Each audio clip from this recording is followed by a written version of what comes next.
ಇಡೀ ರಾಜ್ಯದಲ್ಲಿ ನಾವು ಒಪ್ಪಂದಲತನ ಎಲ್ಲ ಕಡೆ ಇಟ್ಕೊಂಡಿದ್ದೀವಿ. ಮೊನ್ನೆ ಬೀದರ್ ಮಾಡಿದ್ದೀವಿ, ಮುಂದಿನ ಹಿಂದೆ ನಮ್ಮ ಹುಬ್ಳಿ, ಧಾರವಾಡ, ಆಮೇಲೆ ಗದಗ್ 4 ಡಿಸ್ಟಿಕ್ ಮಾಡಿ ಇವತ್ತು ಹಾವೇರಿಯಲ್ಲಿ ವಫ್ ಅದಾಲತನ ಹಮ್ಮಿಕೊಂಡಿದ್ವಿ.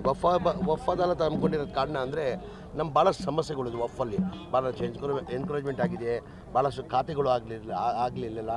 ಆ ಕಾರಣಕ್ಕೆ ವಫ್ ಅದಾಲತನ ಇಟ್ಕೊಂಡಿದ್ದೀವಿ. ಸರ್, ಮೂಡಾ ಹಗರಣದೊಳಗಡೆ ಸಿಎಂ ಸಿದ್ದರಾಮಯ್ಯ ಕೈವಾಡ ಏನೂ ಇಲ್ಲ ಅನ್ನೋದು ಎಲ್ಲರೂ ಹೇಳ್ತಾ ಇದ್ರಿ ಕಾಂಗ್ರೆಸ್ನವರು. ಆದರೆ ಅಲ್ಲಿರುವಂತಹ ಮಾಜಿ ಆಯುಕ್ತರನ್ನ ಇಲ್ಲಿ ಗೃಹ ಸಚಿವರನ್ನಾಗಿ ಇದನ್ನು ಮಾಡಿದ್ರು. ಈಗ ರಾಜ್ಯಪಾಲರೇ ಅವ್ರನ್ನ ಈಗಾಗಲೇ ಅಮಾನತು ಮಾಡಿದ್ದಾರೆ. ಈಗ ಹಿನ್ನಡೆ ಆಗ್ಲಿಲ್ವಾ? ಹಾಗಾದ್ರೆ ದಿನೇಶ್ ಕುಮಾರ್ ಅನ್ನೋಂಥವ್ರನ್ನ ಹಾವೇರಿ ವಿವಿಗೆ ಕುಲ ಸಚಿವರನ್ನಾಗಿ ನೇಮಕ ಮಾಡಿದ್ರು ಸರ್. ಅವರು ಮೂಡಾ ಮಾಜಿ ಆಯುಕ್ತ ಇದ್ರು. ಅವ್ರದ್ದು ಈಗ ಸಸ್ಪೆಂಡ್ ಮಾಡಿದ್ದಾರೆ ರಾಜ್ಯಪಾಲರ ಆದೇಶಾನುಸಾರವಾಗಿ. ಆದರೂ ಅದಕ್ಕಿಂತ ಮುಂಚೆ ಸರ್ಕಾರ ವರ್ಗಾವಣೆ ಮಾಡಿತ್ತು ಇಲ್ಲಿಗೆ. ಇಲ್ಲ, ಅದಕ್ಕಿಂತ ಮುಂಚೆನೇ ಅವ್ರನ್ನ ಟ್ರಾನ್ಸ್ಫರ್ ಮಾಡಿದ್ರು, ಚೇಂಜ್ ಮಾಡಿದ್ರು. ಕರೆಕ್ಟಾಗಿ ಈಗ ರಾಜ್ಯಪಾಲರು ಮಾಡಿದಾರಂತ ನೀವು ಮಾಧ್ಯಮದವ್ರು ಹೇಳ್ತಾ ಇದ್ರೆ ನನ್ಗೆ ಗೊತ್ತಿಲ್ಲ. ಆಯಿತು, ಅದಕ್ಕೆ ಸಿದ್ದರಾಮಯ್ಯ ಏನು ಲಿಂಕ್?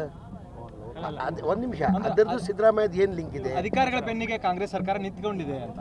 ಇಲ್ಲ, ಒಂದು ನಿಮಿಷ ಹೇಳೋದು, ಇದಕ್ಕೂ ಸಿದ್ದರಾಮಯ್ಯಗೂ ಏನು ಲಿಂಕ್? ರಾಜ್ಯಪಾಲರು ಸಸ್ಪೆಂಡ್ ಮಾಡೋದಕ್ಕೂ ಇದಕ್ಕೆ ಸಿದ್ದರಾಮಯ್ಯದ ಏನು ಲಿಂಕ್? ಸಿದ್ದರಾಮಯ್ಯನವ್ರ ಲಿಂಕ್ ಇಲ್ಲದೆ ಇದ್ರು ಮತ್ತೆ ಆ ವ್ಯಕ್ತಿ ಆ ಸಂದರ್ಭದಲ್ಲಿ ಸೈಟ್ ಹಂಚಿಕೆಯಲ್ಲಿ ಅಕ್ರಮ ಮಾಡಿದ್ದಾರೆ ಅನ್ನುವಂಥ ಆರೋಪ ಇದ್ರೂ ಕೂಡ ಅವ್ರನ್ನ ಯಾಕೆ ವರ್ಗಾವಣೆ ಮಾಡಿದ್ರು, ಮತ್ತೆ ಯಾಕೆ ರದ್ದು ಮಾಡಿದ್ರು? ನನ್ಗೆ ಗೊತ್ತಿಲ್ಲ, ಮಾಹಿತಿ ತಗೊಂಡು ಹೇಳ್ತೀನಿ ನಾನು. ಇನ್ನೊಂದು, ಸಿದ್ದರಾಮಯ್ಯನವ್ರ ಮನೆ ದೇವರಗುಡದಲ್ಲಿ ಮಾತನಾಡುವಾಗ ಸಂಗೊಳ್ಳಿ ರಾಯಣ್ಣಂಗೆ ಹೋಲಿಸ್ಕೊಂಡು ಮಾತಾಡಿದ್ರು ಅವರು.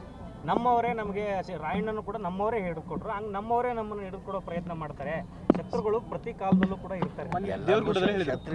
ಶತ್ರುಗಳು ಇರೋದು ಮನುಷ್ಯನಿಗೆ ಸಹಜ, ಅದು ಎಲ್ಲರಿಗೂ ಇದ್ದೇ. ನಮ್ಮವರೇ ಅಂತ ಹೇಳ್ತಾರೆ ಅವರು. ನಮ್ಮವರೇ ಅಂತ ಇಲ್ಲ, ಎಲ್ಲರಿಗೂ ಶತ್ರುಗಳು ಇರೋದು ಸಹಜ.